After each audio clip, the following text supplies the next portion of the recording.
Assalamualaikum rekan-rekan pionir semuanya. Selamat berjumpa kembali dengan Kampung Kripto, Jember channel milik kita bersama. Hari ini seperti biasa ya, kita membahas informasi yang bisa kita bahas hari ini.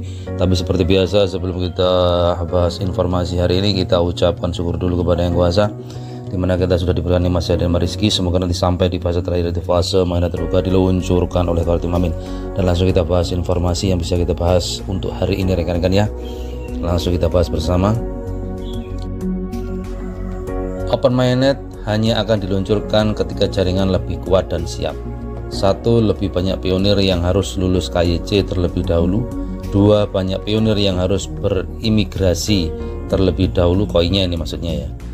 3. Ada kebutuhan untuk mengembangkan aplikasi yang lebih berkualitas terlebih dahulu, termasuk tugas-tugas lainnya. Jaringan Pay masih dalam pengembangan dan saat ini sedang dalam rencana mainnet fase 3 atau fase terakhir ya, untuk memberikan waktu untuk langkah 1, 2, dan 3 di atas. Oleh karena itu hal ini membutuhkan waktu, pengertian, dan kesabaran. Belum ada tanggal yang ditentukan atau diumumkan untuk Open Mainnet maksudnya di sini.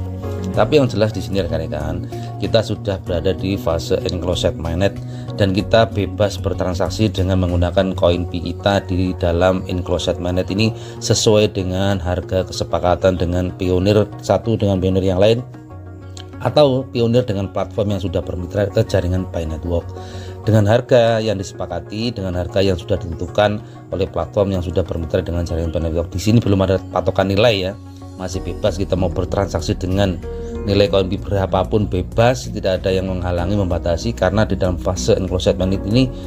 Dan yang perlu digarisbawahi di sini, jangan memakai bahasa pembayaran atau transaksi pembayaran ya. Kita harus memakai bahasa barter dengan jasa dan barang. Jadi di sini kita menggunakan koin Pi kita untuk membarter jasa dan barang. Jangan sampai salah mengartikan dengan alat pembayaran, karena di Indonesia kita masih dengan rupiah pembayarannya rekan-rekan ya. Jadi kita membayar apapun sekarang kan harus pakai rupiah, karena peraturan undang-undang menegaskan bahwa di Indonesia itu membayar apapun dengan rupiah. Dan di sini kita boleh bertransaksi tapi dengan bahasa barter, jangan pakai bahasa pembayaran, dengan bahasa barter barang dan jasa. Jadi jasa layanan apa saja, layanan transportasi atau layanan biro penyewaan rental dan lain sebagainya, atau pembayaran barter dengan koin Pi kita dengan produk-produk yang sudah disediakan di marketplace, semua itu dengan bahasa barter barang dan jasa. Jangan disalah persepsikan, nanti biar tidak timbul suatu argumen-argumen yang negatif-negatif. Yang jelas di sini kita menggunakan koin Pi dengan membarter barang dan jasa.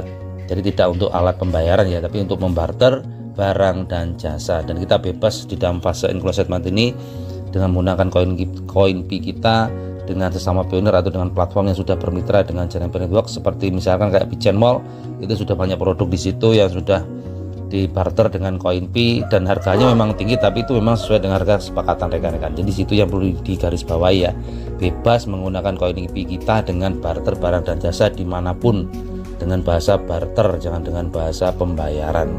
Jadi seperti itu. Dan fase Open Mainnet tidak akan lama lagi akan diluncur oleh Kartim, karena fase Enclosed Mainnet ini akan segera berlalu, di mana roadmap yang kedua akan segera diluncurkan di bulan Desember. Jadi seperti itu rekan-rekan ya. Les réseaux sociaux seulement, il faut payer le Pi chaque jour. Ça ne prend que 2 secondes par jour. Pi, une monnaie électronique développée aux États-Unis depuis 2019. Aujourd'hui, Pi est dans le mainnet ferme. Ainsi, la monnaie ne peut qu'acheter des biens et des services, mais elle pourrait vite évoluer. Après une première foire commerciale organisée le 30 avril dernier à Ouagadougou par les responsables de Pi Blockchain, une deuxième foire a été organisée par les mêmes acteurs, mais cette fois-ci dans la capitale économique du Burkina. Une foire où la monnaie électronique Pi est utilisée pour les échanges commerciaux sur un temps commercial.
berlanjut ke informasi yang selanjutnya rekan-rekan ya.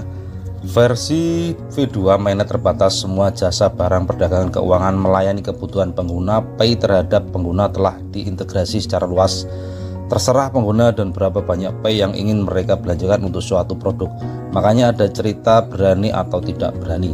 Saat itu terdapat banyak bukti yang dapat membuktikan bahwa 314159 ditujukan agar pengembang ekosistem segera diizinkan mengakses mainnet untuk adopsi umum. Dari pendaftaran mata uang BIP 44 yang ditetapkan pada 314159 hingga biaya platform yang diperbaharui tetapi belum diumumkan secara resmi, dan kehadiran GCV yang paling jelas kekuasaan benar-benar milik rakyat atau pionir ya. Revolusi di atas menghalangi jalan menuju kemenangan, bergerak menuju tujuan besar, memulai kembali keuangan global, kebebasan bagi setiap orang. Di sini yang dijelaskan bahwasanya kita diberikan kebebasan oleh core team untuk bertransaksi seperti tadi ya, untuk barter. Jadi transaksi barter dengan barang dan jasa kita dibebaskan di fase enclosed ini dengan nilai yang setinggi-tingginya, bebas, dengan persetujuan kesepakatan dengan sesama pionir atau dengan platform yang sudah terintegrasi dengan jaringan Pay Network. Di sini tidak ada batasan sebenarnya dalam fase enclosed ini, kita mau barter bebas. Dan di sini yang perlu kita garis bawahi, bahasa barter tetap kita pakai, jangan sampai disalah bahasakan biar tidak terjadi persepsi yang berbeda di sini ya. Karena nanti ketika fase enclosed ini belum berlalu, kita tetap dalam naungan suatu persetujuan atau kesepakatan bersama rekan-rekan.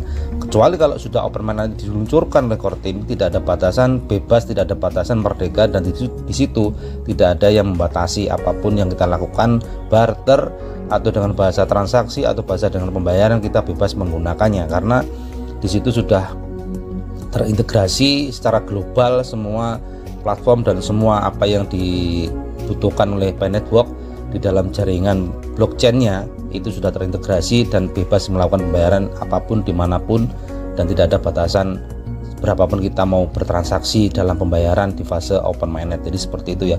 Bedanya yang paling pokok di sini, kalau fase enclosed mainnet itu adalah dengan bahasa barter barang dan jasa. Lah nanti kalau sudah open mainnet baru pakai bahasa pembayaran dengan menggunakan koin Pay. Jadi seperti itu ya. Jadi bedanya fase enclosed mainnet ini dengan bahasa barter. Kalau di fase open mainnet nanti ketika sudah diluncurkan bahasanya dengan pembayaran menggunakan koin Pay. Dan insya Allah sebentar lagi mudah-mudahan dalam fase enclosed mainnet ini akan segera berlalu ya. Karena roadmap versi yang kedua di bulan Desember akan diluncurkan. Di situ banyak penjelasan paparan tentang open mainnet dan yang seperti yang kita harapkan, yang jelas tentang penentuan nilai. Jadi di fase enclosed mainnet ini kita bebas menggunakan nilai berapapun, tapi ketika nanti sudah di fase open mainnet atau di fase yang kita harapkan itu sudah ada ketetapan nilai dan tidak bisa diganggu rekan-rekan ya. Di situ sudah ada evaluasi dan dasar-dasar yang ditentukan oleh core team sendiri dan tidak bisa diganggu gugat. Sudah tetapkan nilai dan sudah bebas menggunakan koin Pay di fase open mainnet. Di fase enclosed mainnet kita bebas menggunakan nilai tapi masih dalam batasan bahasa barter barang dan jasa. Oke ya, di situ ya yang perlu diterapkan ya. Silakan barter, silakan bertransaksi barter barang dan jasa dimanapun Anda suka, dengan sesama pionir atau dengan platform yang sudah terintegrasi dengan jaringan Pay Network seperti Pichain Mall atau Epi Mall dan lain sebagainya. Meskipun harganya masih tinggi, itu memang masih tidak ada aturan yang sebagai patokan rekan-rekannya. Kita dalam bahasanya masih evaluasi nilai yang masih dilakukan oleh core team, dan ketika nanti roadmap versi yang kedua sudah diluncurkan di bulan Desember, semoga di situ sudah ada kejelasan semua hal yang kita harapkan. Jadi seperti itu rekan-rekan. Baiklah rekan-rekan semuanya ya, jadi hari ini informasi seperti itu. Bila ada salah kata saya mohon maaf, bila sesuai dengan rekan-rekan semuanya semoga menjadi manfaat. Terima kasih atas waktunya dan sekali lagi saya ucapkan terima kasih. Wassalamualaikum warahmatullahi wabarakatuh.